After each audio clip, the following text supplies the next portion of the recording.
नमस्ते प्रणाम। मैं हूँ आपकी वंदना और स्वागत करती हूँ दीदी के चैनल पे आप सभी का। आप लोग से रिक्वेस्ट है कि दीदी के चैनल को ज़्यादा से ज़्यादा सपोर्ट करिए, अपना प्यार दुलार दीजिए। और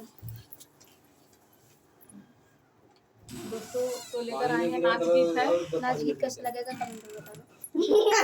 केउले तई पियवा उधार हो, पिया चित से उतरी गए। केउले तई पियवा उधार हो, पिया चित से उतरी गए। पियवा के कहली की खेत गोड़ी अवता, पियवा के कहली की खेत गोड़ी अवता। गोड़ी आए अंगना ओसार हो, पिया चित से उतरी गए। घोड़ी आए अंगना ओसार हो, पिया चित से उतरी गए। केउले तय पियवा उधार हो, पिया चित से उतरी गए। केउले तय पियवा उधार हो, पिया चित से उतरी गए।